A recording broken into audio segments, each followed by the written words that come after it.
Yun no, mga kaisda, tayo'y mag-a-update muna sa ating munting palaisdaan.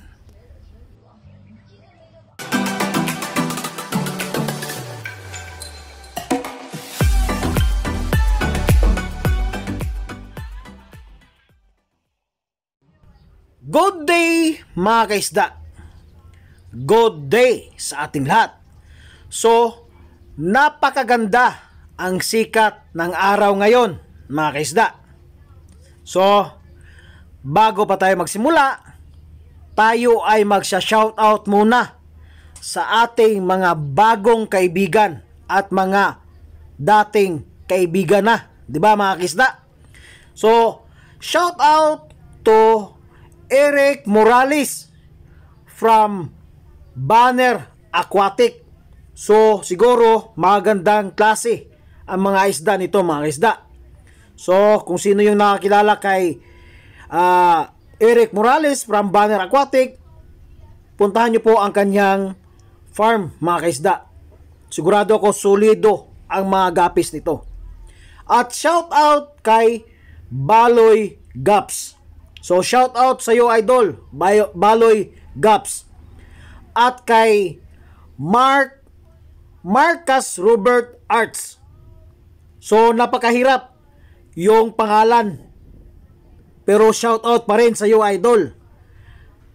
At sa kay Malu Marcy, shout out, idol, shout out sa iyo. At sa last na ating laging nagko-comment sa ating video na si Sidyard Gapis, shout out sa iyo, idol. At paki-subscribe na din, mga kaisda, sa kanyang YouTube channel. So, at bago pa rin tayo magsimula, mga kaisda, kung bago pa lang kayo sa aking YouTube channel, please subscribe to my YouTube channel, like, share, and comment down below, mga kaisda. Comment down below. At mag-comment kayo kung ano bang dapat nating gagawin sa next video natin, or kung ano ba ang nasa isip ninyo, mga kisda, kung ano ba ang isuggest ninyo, mga kisda, no? At gagawin natin yan. At don't forget to hit the notification bell para updated kayo sa aking mga bagong upload na mga bagong video. At saka, mga kisda, kung gusto nyo po i-feature ang barracks ninyo, please punta kayo sa description, mga kaisda. Doon sa pinakahuli, andun po yung aking FB account.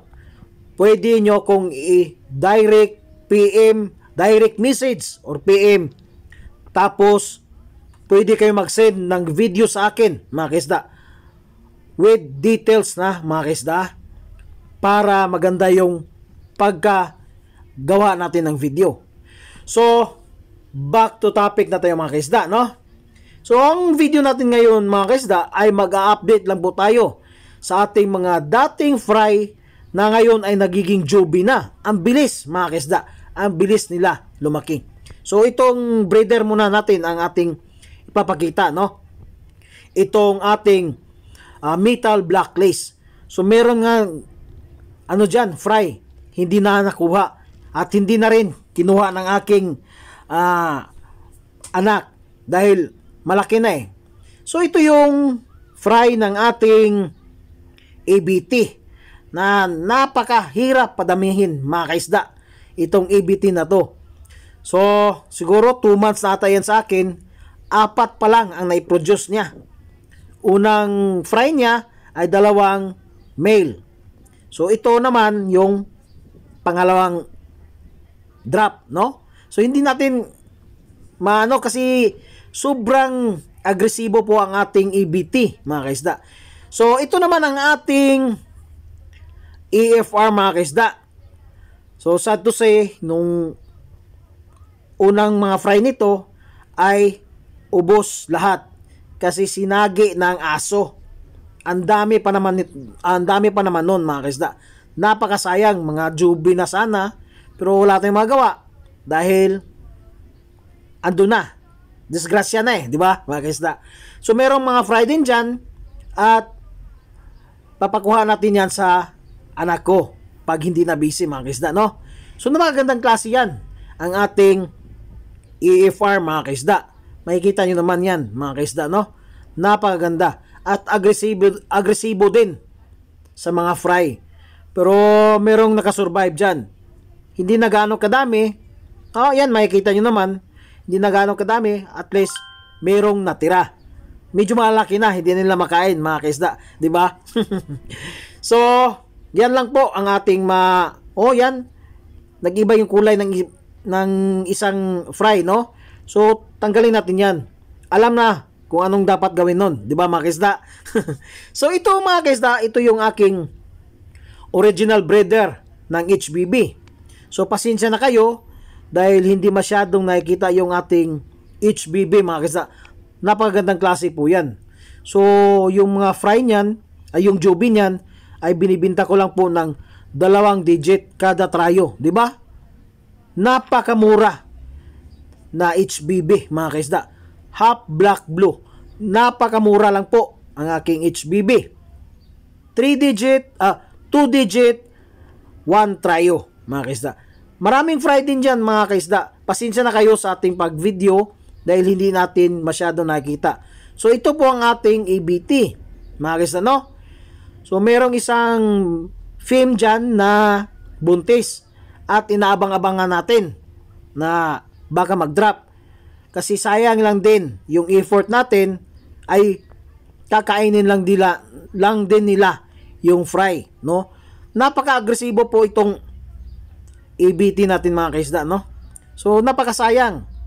Pero sana makakuha tayo ng medyo madamay-damay konti na fry mga kaisda, no? Dahil padadamihin ko to.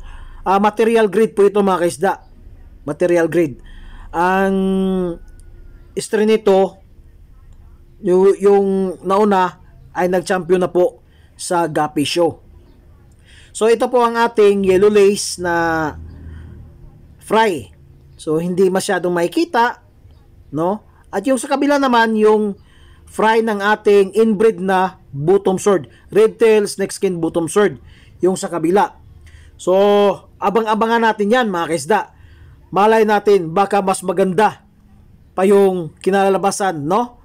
At magiging stable na din siya. Meron na tayong bagong strain na red tail snakeskin bottom sword. Yan po ang outcross ko mga kaisda. So hoping, no, na mag-stable siya mga kaisda. Dahil kahit sino naman ay matutuwa, 'di ba? Dahil nakagawa ka ng sarili mong na inbred na napakaganda mga kaisda. So, yan po. Marami din yan mga kaisda na mga fry. Hindi mo lang masyadong nakikita. So, marami yan. Hindi ako nagbibiro. Marami yan mga kaisda, no? So, nasa ilalim yung iba. So, ang video lang natin yung diferensya, no? Paggawa ng video. Pero meron, no? Makikita nyo naman, no? Meron pa spot na nasa baba, mga kaisda. Marami yan, mga kaisda, no? So, kaya nilagyan ko ng to dahil 3 klase po yan na in-inbreed ko. So, ito yung parents nun, mga kaisda. At merong fry, di ba? Nakikita nyo? Merong fry din dyan. Yan, no? Hindi pa nakuha, no? So, yan po ang ating red tail snakeskin bottom sword. So, yan po ang mga female niya, no? So, dalawa lang po ang male dyan. At dito naman sa baba ang ating P-dirt. So, magandang klase din yan ating P-dirt mga kaisda, no? Yan po ang ating unang jubi na P-dirt mga kaisda. At merong mga kunting maliliit dyan. Yun na, sunod-sunod na yan sila mga kaisda, no? So, padadamihin natin yan. Gagawin ko din tong breeder, no mga kaisda. Dahil medyo kaunti pa lang sila.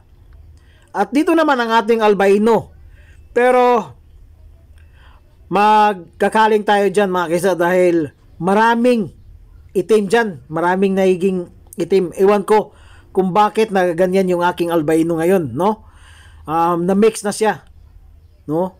So, marami, oh. Meron kayo nakikita dyan na kulay parang dark red siya, mga kaisda. So, alam na ang dapat natin gawin yan. Kaling na po yan, mga kaisda, no? So, sa ngayon, ay mag-segregate kami yan. I-check namin yan para malipat na yung iba at i-stay ang tunay na AFR dyan, mga kaisda, no? So, marami na po siyang jubi. May kulay na po yung buntot nila. Maganda. So, ito po ang ating metal red lace. No, noong unang video nito ay maliliit pa lang ang ating fry. Ngayon, mga kaisda, may jubi na po tayo. So, ako'y maghihingit talaga sa inyong pasensya sa ating pagkuha ng video, no? Dahil masyadong di ba? Blurred yung ating blurry, yung ating pagka-video. So, marami po yung jubi na dyan, mga kaisda. At yung tubig natin ay hindi pa natin na palitan. Dahil yung father-in-law ko ay sobrang busy pa ngayon, mga kaisda, no?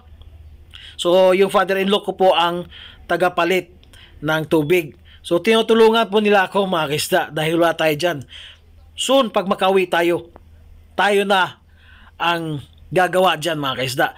So, ito po ang ating metal black lace. So, maraming jubi na din dyan, mga kaisda, no? Dalawang trapan po yung ating metal black lace. At ito po ang ating metal waikisi. Medyo madami-dami na talaga sila, mga kaisda. At napakagandang klase, mga kaisda. Makikita nyo yan. High dorsal po yan, mga kaisda. Makikita nyo yan. So, di ba? Napakaganda na po ang ating jubi. At napakarami dyan. Ang napakarami nila sa trapan na yan, mga kaisda. So, sa ngayon, hindi pa natin ma-segregate yung ating mga jubi na mga male at saka female. So, ito din ay isang klase ng ating albino or kung hindi ako nagkakamali, flamingo, mga kaisda, no? Dahil hindi nalagyan ng pangalan. So, ito yung aking inbred na flamingo, mga kaisda. O, hindi masyadong nakikita dahil sa paggawa ng video. Pasensya na po, mga kaisda, no? So, ayan, no? Medyo gumagalaw-galaw naman, di ba? Pero hindi gaano siyang klaro, di ba, mga kaisda? So, yan lang po ang ating ma-update. So, dito naman tayo sa kabilang dako. Sa kabilang side, mga kaisda, no? Ito po ang ating metal red lace. So, marami na pong fry din dyan, mga kaisda. Oh, magandang klase. At ito yung aking pinakaunang drop na ginawa ko na ding breeder. Marami din sila, mga kaisda. So, magre-release ako niyan. Syempre, magandang klase. 3-digit po yan, mga kaisda. 3-digit po yan. Dahil magandang klase ang parents niyan, mga kaisda. Makikita nyo naman yung buntot. Napaganda, mga kaisda, no? At dito sa kabila naman, yung ating metal black lace.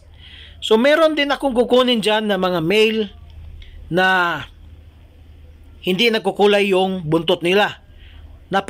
Napaka-agresibo pa naman. At maraming fry, di ba? Makikita nyo. Ang daming fry dyan.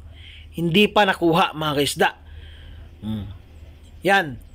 Pag hindi talaga hilig nila yung isda, hindi talaga nila kukunin yan. So, yung panganay kong anak, taga-video lang yan, yun lang. Wala na. So, ito yung isang klase ng aking red tail bottom sword snake, red tail snakeskin bottom sword, mga kaisda. Ito yung pinakauna kong na-inbreed, no? At maraming at may fry na din yan. Bulol-bulol, di ba? At ito yung aking jubi na HBB, mga kaisda. Kung sinong gustong bumili niyan, 2-digit lang po. 2-digit lang po. Isang tryo na yan, mga kaisda. Napakamura, di ba? At makamura ka talaga ng gusto mga kaisda dahil sa sobrang baba ng presyo ko mga kaisda, no? So ito yung aking decoration lang yan mga kaisda dahil chops po yan. Pero hahanap tayo ng magandang klase dyan mga kaisda. Ito yung aking outcross ng AFR at saka Flamingo. Chops na, di ba? So ito yung isang klase ng aking kapatid ng aking bottom sword mga kaisda. So meron akong inaabangan dyan na tutubo na naman ng sword yan, no? Nakikita nyo? Merong tumubo pero hindi pa ganong kahaba. So ililipat na naman natin yan doon at gawin nating breeder. So ito yung pinakaunang fry ng aking inbred na bottom sword mga kaisda. Red tail snakeskin bottom sword. So medyo malalaki na, no? Abangan natin yon. At ito naman ang aking metal blacklist. Nung una ay maliliit pa ito sila mga kaisda. Pero ngayon makikita nyo, jubing-jubi na. May kulay na yung mga buntot. Diba mga kaisda, oh? Nakikita nyo yung male natin. Diba? Jubing-jubi na po sila. At marami na pong malalaki dyan mga kaisda. Pwede na din, no? Kaya ang napakarami kong gapi ngayon ay metal red lace, metal black lace at saka metal YKC. Yung flamingo din, hindi ko na ganong inaano yung flamingo dahil kung merong bibili sa atin ay i-pre-base lang natin yon mga kaisda. So ito po yung aking breeder ng metal YKC. Akala ko po ay patay na tong male natin. Tinanong ko yung anak ko na patay na yata yung male. Sabi ng anak ko, hindi po yan patay pa. Buhay yan. So parang patay yan. At maraming fry din dyan na hindi pa nakuha mga kaisda. O yan, makikita nyo naman. May fry dyan mga kaisda. So mga kaisda, pasensya na kayo sa aking pag-voice over. Medyo nagkakamali tayo minsan. At hindi ko na ini-edit yan. Tuloy-tuloy na yan. So ito yung ating original breeder na female. Yung male dyan ay anak na nila yan mga kaisda. Dahil yung original male dyan ay hindi ko alam kung saan napunta, no? Biglang nawala. Biglang naglaho mga kaisda. So yan po ang pinakita ko yung nag-blue air siya pero bumalik sa dati. Nagiging itim na. So ito mga kaisda, ibibenta ko po ito ng 300 lang. 300 lang ha. 10 piraso po yan mga kaisda. Grooming male AFR. Napakamura lang. Ibibenta ko yan lahat. 300 na grooming male AFR. Kung sinong gustong bumili niyan, ibibenta ko yan mga kaisda. 10 piraso po yan mga kaisda. Grooming na yan. Male lang lahat ang ibibenta ko. So ito po ang ating yellow lace top sword mga kaisda. Maraming fry din dyan. Pero yung iba nakuha na, meron na naman. So hindi nagpapakita yung breeder natin. Napakahaba na po yung mga tail niya, yung sword niya mga kaisda. Ang haba po. Makikita nyo yan sa next video. Papakita natin yan. Yung kung gaano kahaba na po yung kanilang sword tail nila mga kaisda. Napakaganda ng ating yellow lace top sword mga kaisda, no? So mga kaisda, ito lang po ang ating update sa ngayon. So kung bago pa lang kayo sa aking YouTube channel, please subscribe to my YouTube channel, like, share, and comment down below mga kaisda. And don't forget to hit the notification bell para updated kayo sa aking mga bagong upload na mga video. So ito naman mga kaisda ang ating bakante. Pero sa ngayon merong fry yan. Pinakuha ko yan sa aking anak dahil bibili po tayo ng bagong strain. Abangan nyo po yan mga kaisda. Sa next upload ko, may bagong strain na po tayo na bibilhin. Magandang klase din mga kaisda. Sulit na sulit. At ito po ang aking chops. May platis, may swordtail. At gapi chops. Pero maraming pure strain dyan. Yung mga anak nagiging chaps na. Di ba mga kaisda? So yan po ang aking tatlong gapi shootang. Pero ang bilis magiging iba yung kulay niya ng tubig mga kaisda. Dahil diretso siya sa init. Natamaan siya diretso ng init. Kaya okay lang, walang problema sa akin yan. Meron namang nagpapalit. So yung aking bottom sword, red tail bottom sword, red tail snakeskin bottom sword, nag-aaway pa, no? Yan po ang aking pangatlong inbreed. At inaabangan ko po yun ang kanilang fry. So ako'y nagpapasalamat at magbababay na ako sa inyong mga kaisda. Happy farming! Bye-bye!